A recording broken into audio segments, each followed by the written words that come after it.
ready to strengthen your marriage and talk about some things that will really help and support you, whether you're going through a bumpy time or you're in a strong season.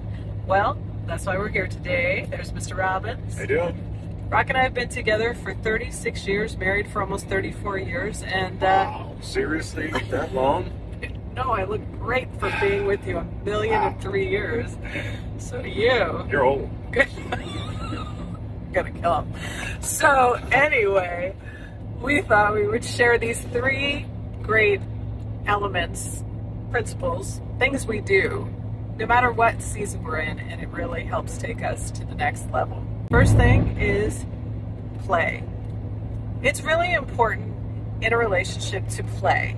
Very often we women want to sit down and have another long therapeutic conversation. Honey, can we talk? And then the man goes, God, just kill me. Like, didn't we already have one a week ago? Or yesterday, or 5 of them this morning. You know, it's really something that we love because conversations are intimacy for us, right? So we want to talk again and again and again, and they're already done listening. But what is really bonding and super helpful is to play together, to do a shared experience that makes you happy. Like when Rock and I were first dating 1,000,000 years ago, we would go to the comedy club and we would sit side by side and watch some of our favorite comedians like Louis Anderson and Robin Williams. Robin Williams and all these different, whoa, we're driving, that was bumpy. And we would just laugh our heads off. We had a great time. What else would we do? Think of fun play things really quick. Well, I mean, after that, maybe we go and grab something to eat, just walk and talk, you know.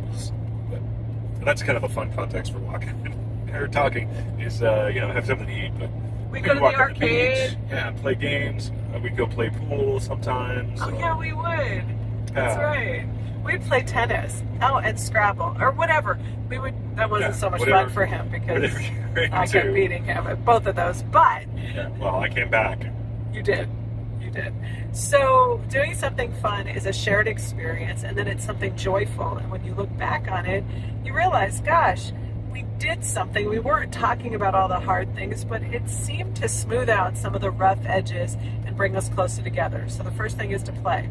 The second element is to stay connected in the bedroom. We need each other. Do that. Yes. Yes, he loves when I champion this cause. But it is really important, and not just if you're a Scorpio woman who's got a lot of fire and heat in me in that good way that my husband loves. It's really like for all of us. We are physically connected, we are physical beings, and to be touched and held and to have that space of just togetherness in that very unique way that you don't do with anybody else because it's just for you and your partner that you're committed to. So very often when we're in a tough time, we are tempted to punish the other person by withholding that bedroom time. And I just want to tell you, we've been coaching clients for 26 years, couples for 26 years, 27 years now. And I will say this, that whenever that comes up where a woman's like, well, I'm not giving him any sex, or he's like, I'm just checking out and I'm staying in front of the TV until I fall asleep at night. Meanwhile, she's wanting him in the bedroom. Like, that's crappy. Like, let's not do that to each other because we need each other and we heal and we strengthen by being with each other in our bodies. Wouldn't you agree? Is there something you want to add to that? Well, it's just, it's unique to, obviously, your committed relationship to each other. It's super important. I understand that when things get heated, as far as like you're frustrated or you're going to go through ups and downs in your relationships, and there's going to be times when you kind of have to go, okay, we're gonna pause the combat and we're going to make sure we keep connected. And that can be, it's a deeper subject when there are other issues. We're talking about betrayal or someone's sick or going through a major bereavement type thing. Yeah, grief, exactly. And so, hold on, I'll change it. Here we go. But aside from that, it is very important to keep connected that way. So yes, I do agree. Yeah, so, and what happens is when people have used that as a form of punishment, they find that it becomes like this this opening in the relationship for there to be distance, and then it keeps going on and on and on and on, and then it gets to be like the size of the Grand Canyon, and then it feels really hard to want to be vulnerable with each other again. So keep your steady practice of being with each other and being physically connected so that you can stay in the habit no matter what season you're in, and you're not going to use it as a form of, you don't want to use it as a weapon, because the bedroom is such a healing place. So don't use it against each other. And then the last thing is to pray. Now, I don't mean in a religious way, or it can be a religious way if that's your practice, but really it's the whole art of holding that space for somebody whom you love, that invisible space of taking care of who they are and what matters to them in life. So let's say you're saying to your partner, hey, I'm really concerned about my job situation, or hey, I want to lose some weight, I'm not feeling great about myself, or hey, I'm in this struggle with the kids. When your partner then turns the listening into this prayerfulness, where they're sitting down and they're having this meditative moment, or God help moment, or just I send supportive love to my spouse at this time, then what happens is you're doing a couple of different things. You're partnering with their success of having that thing. So you're saying, I'm committed to. I might not be able to help in all the ways because it might be your journey. Your job is your journey. Your relationships are your journey. But I can support that. The second thing that you're doing is that you're really connecting yourself to your partner in all seasons. And our partners, we all change and grow and we expand, and then we become different, and it's very easy to feel loose and untethered and not connected.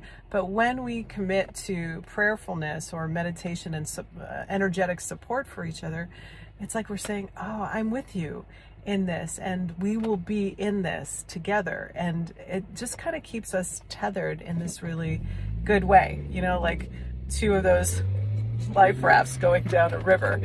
When they're tied together, even though it's bumpy, there's this sense of, I'm still connected to you. We will get to calmer waters together. I like that. And that's the part that I make. Great point. So we're talking about prayer. If you're a spiritual person, that's a pretty obvious thing. But if you're someone who's maybe not that's not your game or what you do, think of it more as like being for someone, blessing someone, like sending good energy to them. You may have had a fight, and okay, all right, well, I was aggravated with you. You calm down and you get to a point where you're like, okay, well, I know she's going through a hard time at work right now. Just gonna send good energy to her, hoping her boss is doing, her and her boss are getting through this together. And maybe you could just call and check in. I know this is going on. How are we doing? There's a posture that changes in you when you want good things for that person. If they're sick, someone they care about is hurting, you check in on them, and it changes something in you, and as a result, it changes something in the relationship. Absolutely, I love that. That's a great way to say that.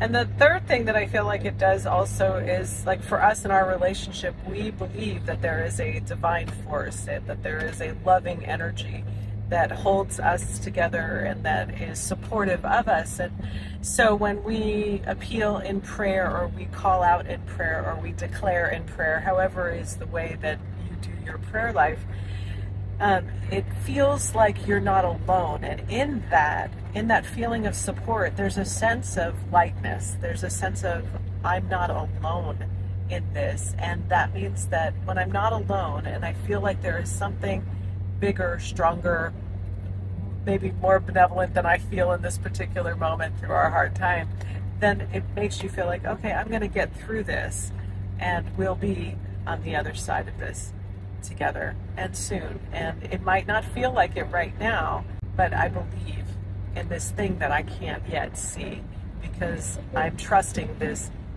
divine energy that I also can't see, that is also supporting us. So it really just offers this buoy feeling, this buoyed feeling inside of your heart. And that's really important if you're going through a hard time. Stacey Robbins I know, we've had the perfect bumpless marriage, right? Never have a roller coaster. Oh my gosh. Yeah, I don't know we'd have much to share. So everything's great. Hope your things are going well for you too. No, we've made a lot of mistakes, and stepped on each other's toes, and I've done a lot of stupid things. And Stacey's mostly perfect, but she did a few things here and there. I've done a lot of things that are not so helpful.